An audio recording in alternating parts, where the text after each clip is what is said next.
All right, I think it's time to get to the all 2020 list. So let's do it. I'm going to close out of this, and we're going to do this.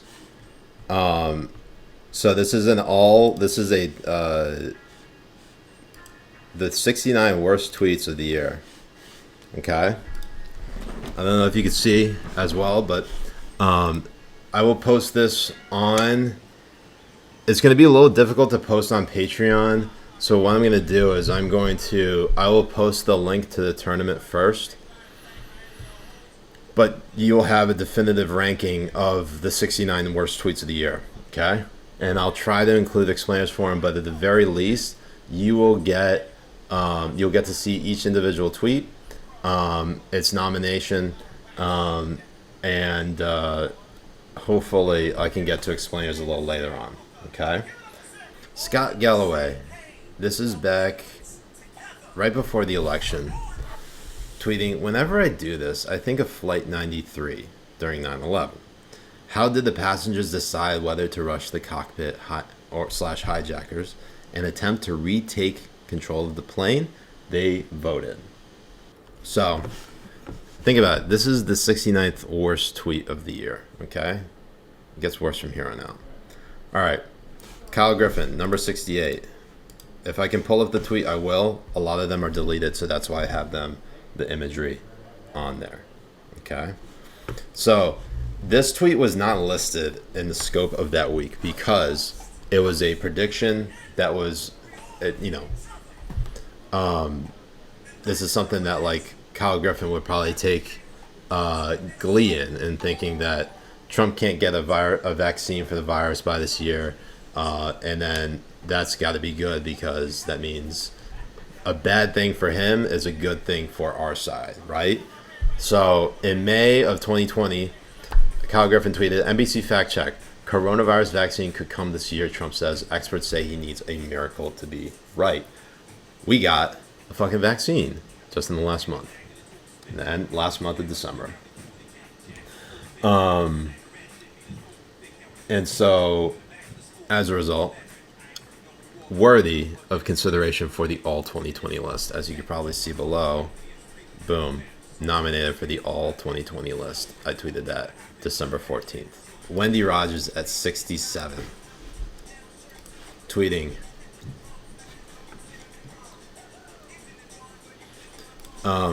Robert E. Lee was a great patriot and a great leader. They are not just tearing him down. They are coming after all of us. Get involved now. You could be next. And, of course, there's my list meme. Him. Me riding a horse. What looks like a Confederate statue. Anyways, go down. This is even better. Prison Mitch coming in with this. I'm going to need that phone now. This is during the end of the. This is what the treaty signing or the declaring the end of the Civil War. And look at that phone right there in Robert E. Lee's hand, just fucking beautiful. Sally Cohn. She's coming in at number 66. Tweeting in April. Sorry, I need to get a little swig of water. She says, I'm really tired of reading how business owners are forced to lay off workers. No one made them do that. They chose to do that. Not saying it isn't a hard choice during a hard time, but to say they were forced obscures their agency and casts owners / CEOs as the victims. First of all,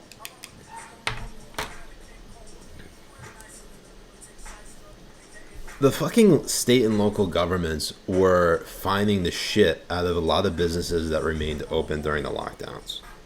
People remember New York, people remember California, Michigan.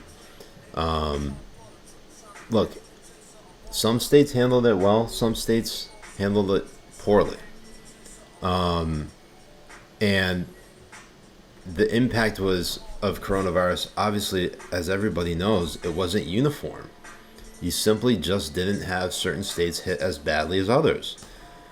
And the fact that a lot of these businesses had to shut down as a result of these lockdowns, first of all, what do you do to try to stay afloat? You lay off workers because that at least you're able to salvage the some of the profit margins, some of the overhead.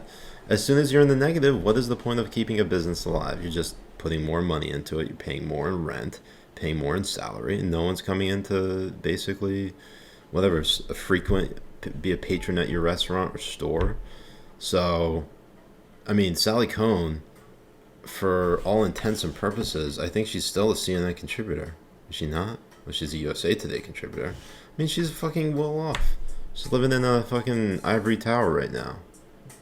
2020 probably didn't hurt her even in the slightest financially. So she just needs to just shut the fuck up. So,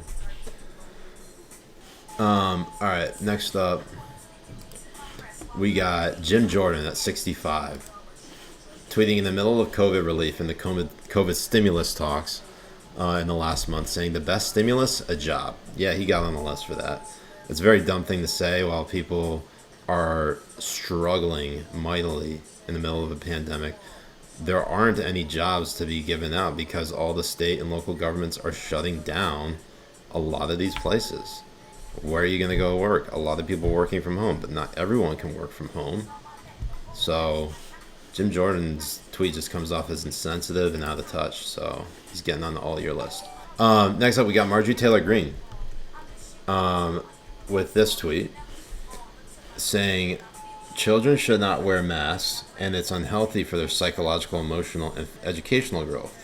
Especially boys. Forcing boys to wear masks is emasculating. Masculinity isn't toxic nor dangerous. Dem socialism and shutdowns are. It's this woman was elected to Congress. Not only is she like a QAnon believer, she's also a 9/11 truther. She doubts that the Pentagon could have possibly been hit by an airplane. First Things Magazine tweets out in August saying cancel culture is a modern version of the KKK or lynch mobs. Again, these tweets you're seeing right here, they were deleted. So we got screen grabs. Shout out to Ben, the list turn, for making sure they were included on this document. Let's keep going. Number 62, and this is a great one. Oh, God, I love this one. This is just universally bad. And Kim Kardashian's tweet isn't the worst thing, but in the realm of what everyone's going through, it's just awful.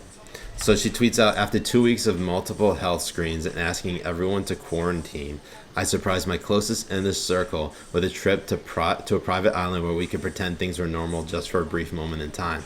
Okay, first of all, I don't care if she does this in her spare time. What's the issue is that she tweeted about it. People are this is the thing, the infamous keeping up with the Kardashians moment. There are people that are dying, Kim. I think that was the exact quote. It was hilarious, but just incredibly tone deaf. So she deserves consideration for the All-2020 list. Next up, we got Paul Krugman at 61. Paul Krugman, and it's the second tweet I'm highlighting here, okay? So this is a 9/11, so we don't have to... I'll read just the first tweet. I won't read the rest of the thread, but I'll read the first and then the second tweet. But he's saying, so it's 9/11, hard to remember now how large the terrorist attack loomed in our national psyche. After all, in death toll, COVID-19 is already the equivalent of 60 9/11s. But a few thoughts and recollections. One, overall, and we're on the second tweet, overall, Americans took 9/11 pretty calmly. Notably, there wasn't a mass outbreak of anti-Muslim sentiment and violence, which could all too easily have happened, and George W. Bush was a terrible president. To his credit, it says, and while George W. Bush was a terrible president, to his credit, he tried to calm prejudice, not feed it. First of all, I'm staring in Patriot Act. I'm staring in the massive rise of Islamophobia in the United States. I'm looking at Guantanamo Bay, the illegal detentions and rendition of suspects who were never charged in Afghanistan and Iraq. There's I don't know where the fuck Krugman is smoking here. Or what the fuck he's smoking. Alright, let's keep going. So Krugman at 61. Amy Siskind at number 60. She tweets out, tear gas is banned in the Geneva Convention, but Trump is using it on Americans in Portland. This is what Saddam Hussein did to his people. What the fuck, Amy? You're fucking insane. Number 59, Ibram Kendi. AKA, I believe, what is his name? Henry Rogers? It's true, it's not a list without you, girl, Amy. Also, this wouldn't the Forbes thing doesn't qualify for the list in all of 2020 because we're already done with it. So Ibram Kendi, he's quote tweeting Jenny Beth Martin, who tweeted out a photo of what's her name? Amy Coney Barrett's sister. So Jenny Beth Martin thought Amy Coney Barrett and her sister. She confused Amy Coney Barrett's sister with her, with Amy Coney Barrett, and they both have adopted children from Haiti. Okay, I believe both families adopted 2 children per family.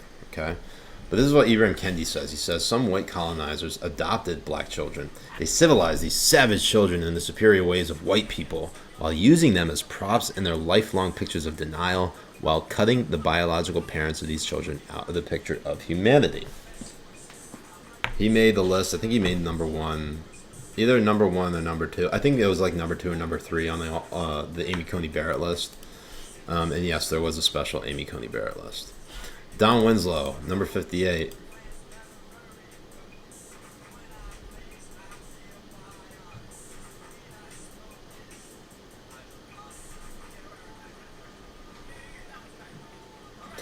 All right, so Don Winslow tweets on July 30th saying, pay attention, Trump's morning tweet about postponing the election makes more sense now. As president, he would have told about Herman Cain's death first.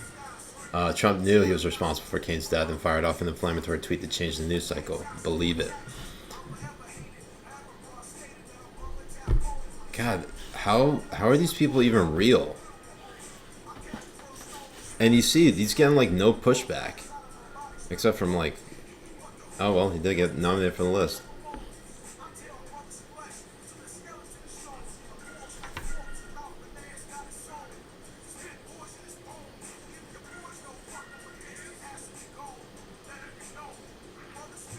Alright, so that's 58. 57, we got Cynthia McKinney.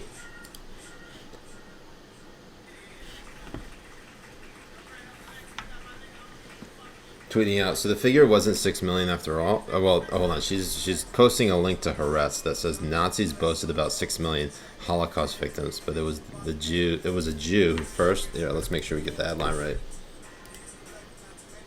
Nazis boasted about 6 million Holocaust victims, but it was a Jew who first cited that figure. Okay, so Cynthia McKinney tweets out, and again, Cynthia McKinney, former Congresswoman, 2008 presidential nominee for the Green Party.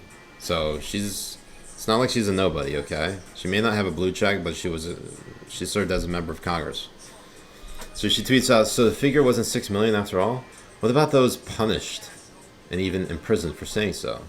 Is this a you can't say but I can kind of thing? Really, not the right time to say it, to tweet that out, Cynthia, at all. In fact, the best time to tweet that would have been never. So she's at number 57. Number 56, we have Norman Finkelstein. Okay, Norman Finkelstein tweets out, Facebook and Twitter have announced that they will ban Holocaust denial from their platforms. In the forthcoming book, Cancel Culture, Academic Freedom, and Me, I argue that Holocaust denial should be taught in university and preferably by a Holocaust denier. What the fuck, Norman? This guy's got 79,000 Twitter followers. I don't know what other, like, I don't know what type of, I don't know what his claim to fame is. The name is lost on me, but let's Google it. Oh, he's just a political scientist. What is he known for? Oh. So he's mainly an author.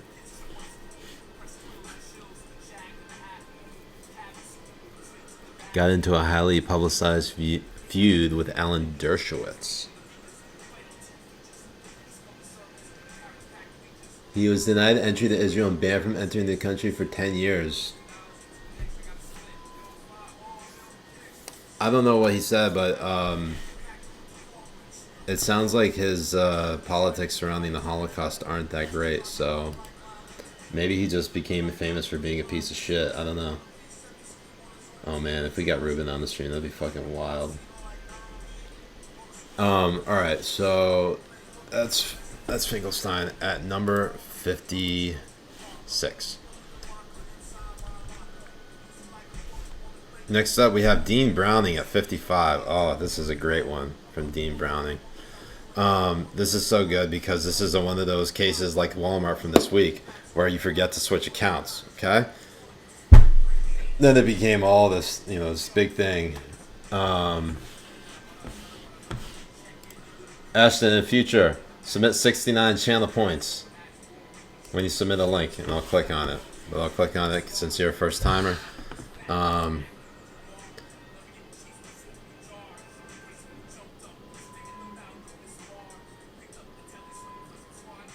So, shortly after the publication of the book, The Case for Israel by Alan Dershowitz, Norman Finkelstein alleged that it was a collection of fraud, falsification, plagiarism, and nonsense.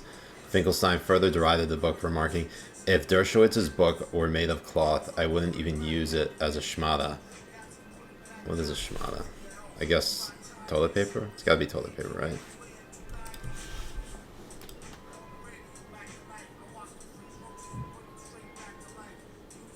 A rag. I guess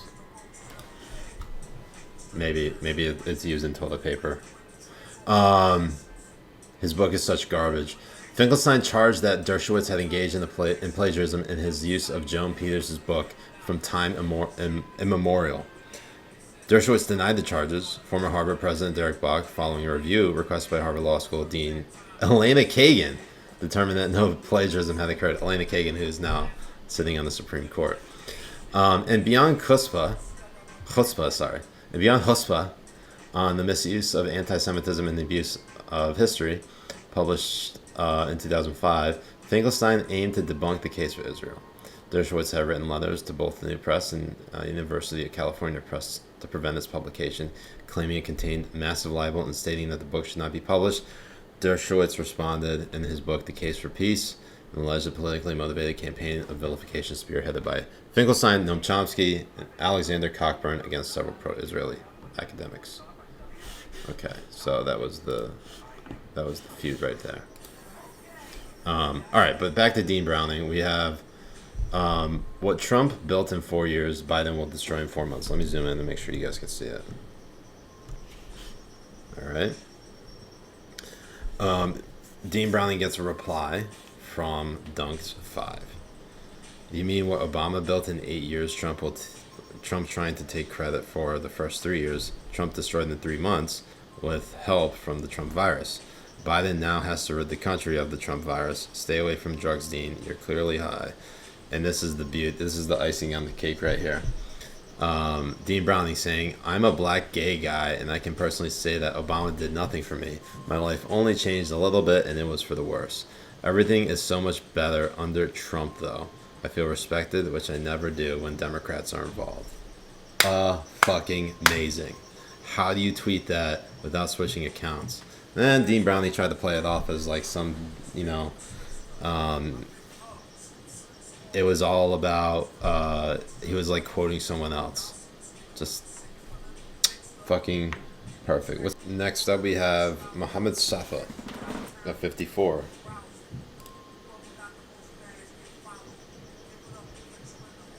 That's right. I'm blocked by Mohammed Safa. Let's find out exactly when he tweeted this, and if anything, let's just, I'm going to ask Ernie for his permission to log in. Thank you, Ernie.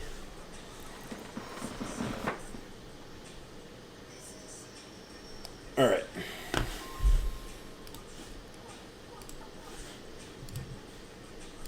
I actually don't know if he kept this tweet up. Holy shit, he did keep it up. This is so fucking bad. Look at this. Alright, so Mohammed Safa tweets, heartbreaking. 6-year daughter started school last week, got COVID-19 in school, and just passed away. Killed her in 7 days. And then he follows up saying, this is heartbreaking. Some of you thought she's my daughter. She is not my daughter. She's everyone's daughter if schools reopened in the COVID affected area. Just fucking, oh my god. It's so fucking bad. It's so bad. Auto Islamophobia, that's right, deep fried. So bad. Anyways, I'm surprised he didn't delete it. Anyways, next up, 53, we have Nancy Pelosi. We're gonna get to 50, and then I'm gonna take a quick pee break, and then we're gonna come back. Okay. All right. So this tweet is bad because so Nancy Pelosi writes. First of all, let me read her tweet, and then I'll give you some of the context to fill in. Okay. She says, Senate Majority Leader McConnell. Senate Majority Leader McConnell's appalling efforts to undermine bipartisan negotiations make it clear he wants our healthcare workers, first responders, and other frontline workers to lose their jobs, and our constituents to lose the essential services they provide. All right, so here's the reason why Nancy Pelosi's tweet is bad. Okay. Earlier that day or that week, she admitted that the game changer for accepting a lower COVID stimulus package of $908 billion was because Joe Biden was elected president. If you recall, in the later half of the summer, the Trump White House and Treasury Department offered a $1.8 trillion stimulus package for COVID relief. Now, in March, a $2.2 trillion stimulus package was passed. It's the largest, it's called the CARES Act. It's the largest stimulus ever passed in the history of the United States. Larger than the bailout in 2008, 2009, the stimulus that went to both Wall Street and the auto industry. That basically sent us into recession. This tweet in particular, she's playing politics, obviously. And look, I try not to include politicians for playing politics, but this is a particularly awful thing to do, is to deny President Trump a political win at the expense of the American people who are struggling. I mean, that's reprehensible. There's no way, absolutely no way people think that's a good idea. They need help. They got bills to pay. They got food to put on the table. They need to pay for the fucking rent. It's fucking absurd that just because politicians are playing politics in Washington and vying for power, that you might have to get evicted from your apartment, or you might have to take your kids out of school, or you're filing for unemployment because you lose your job because everything was essentially shut down.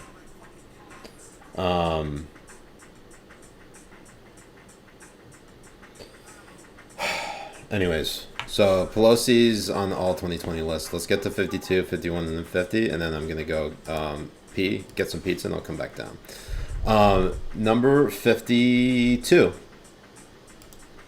Yeah, 52. Paste Magazine. They only tweeted this like a week and a half ago, saying, Cyberpunk's 2077's multiple failures sum up everything wrong with the video game industry.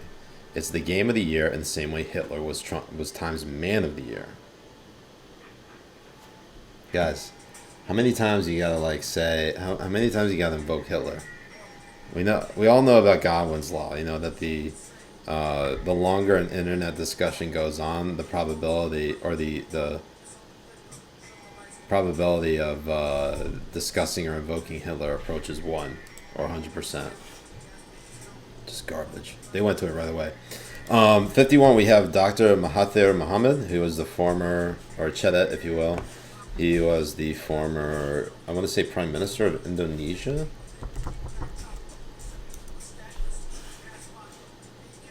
Oh, I'm sorry, of Malaysia. Former Prime Minister of Malaysia. He says, and this is in response, obviously, to the Paris beheading of the teacher who was showing images of the Prophet Muhammad to his class. Okay, French teacher in Paris showing images of the Prophet Muhammad to his class, beheaded by a radical Islamist terrorist in the middle of the street. Fucking horrible. But he tweets out, Muslims have a right to be angry and to kill millions of French people for the massacres of the past. What the fuck, Chedet? You know, we Muslims, we try very hard to, you know, we're normal people. I mean, we don't want, like, anyone, we want the same for you that we want for us. And that is, you know, peace, love, prosperity, success. And you have these bitches over here constantly just adding a bunch of invective and inflammatory rhetoric like this shit, and makes us all look fucking awful. Anyways, number 5, we got Chip Franklin.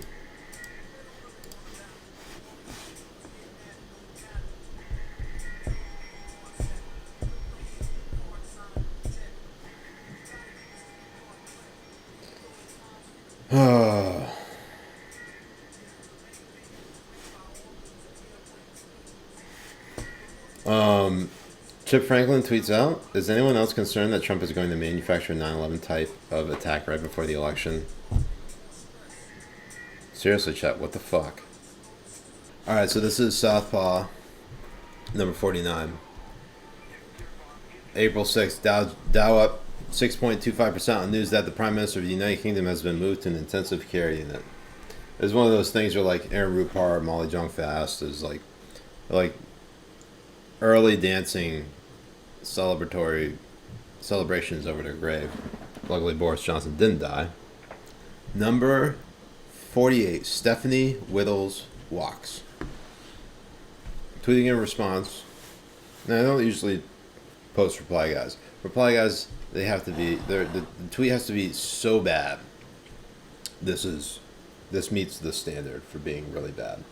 She tweets, for the sake of argument, say Biden is a rapist. Trump is also a rapist.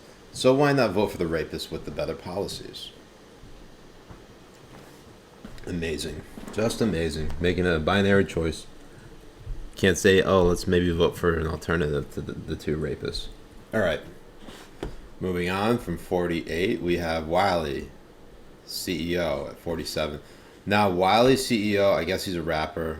I don't listen to his music, but he says, hold some corn, Jewish community, you deserve it. For those who are not familiar, what corn means is basically like catch some bullets.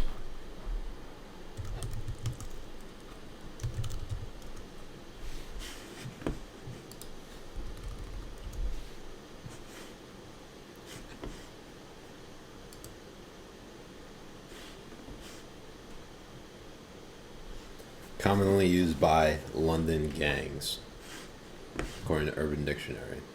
It means bullets or ammunition. So that was pretty bad. Number 46, Sean King. Tweeted on August 29th, following the death of Chadwick Boseman, tweeting, grieved with my family and 5 kids for the past 24 hours over the death of Chadwick Boseman. This morning, when I decided to mention Chadwick in an email, I did it out of compassion for the 250,000 plus readers of my close-knit online community, not to sell books. Because the accusation was that King was invoking Chadwick Boseman's name in an email to sell books. Pretty bad. Alexandra Lee Caps coming in at 45. This is the best thing ever. It's so bad it's good, and so good it's bad. So they tweeting out, just told my 10-year-old daughter about RBG. She had tears in her eyes. And then she did the Wakanda pose and said Wakanda forever, which is a sort of pop culture crossover that I can celebrate.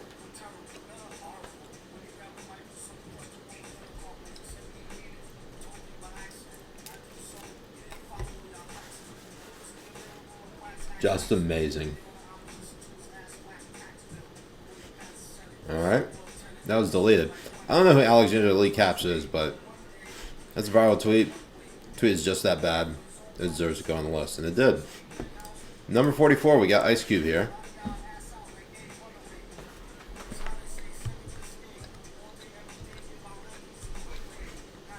He tweets out, the Honorable Louis Farrakhan continues to warn America to this very second, and he's labeled one of your evil names, and you turn your ears off. Why is the truth so offensive that you can't stand to hear it? Kind of crazy to be simping for a fucking rabid anti-Semite.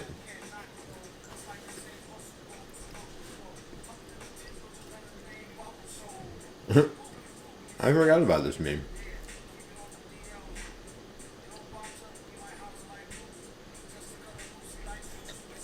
Kind of hastily done. Well, it wasn't hastily done. I did it in one night, but could have done better on that meme. Number 43, Diamond and Silk.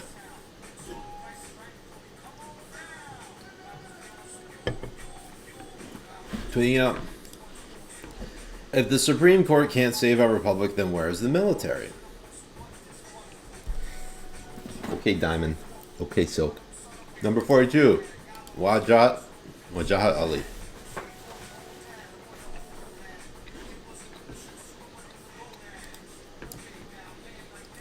Tweeting in August 15th, Trump's brother was in the hospital dying as Trump was on the golf course. What makes you think he cares about you, America? Kind of a garbage thing to say. Not even offering any sympathy.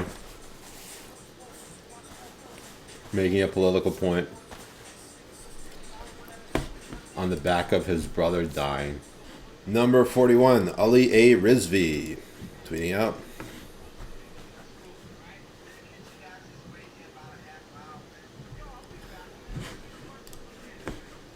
Rush Limbaugh does have advanced lung cancer, and we should all show some compassion for it. It's a tough thing for any cancer to go through.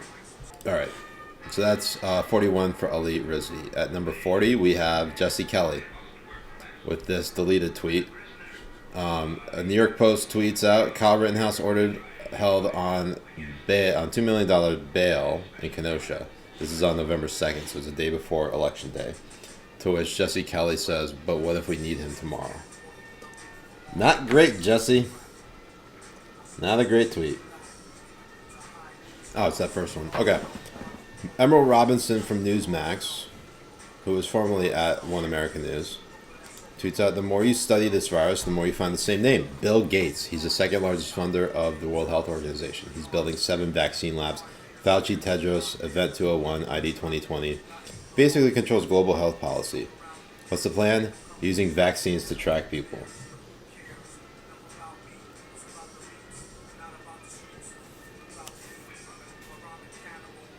Pretty amazing that they think that, look, no one needs to track us using a fucking chip through vaccines. We have these. We're addicted to these fucking things. Governments have no problem tracking us. Just create basically Words with Friends or Farmville, and that's it. You got us hooked. That's 39. 38, Rick Wilson.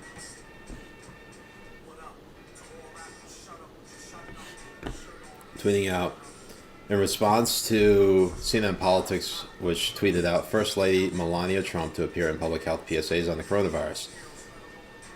Rick Wilson tweeting out, hashtag be infected.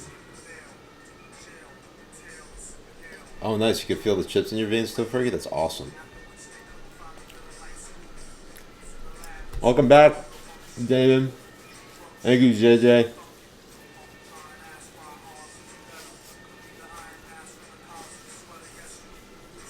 I imagine a lot of people are drinking water because it's National Hangover Day. Oh, look, I don't blame you.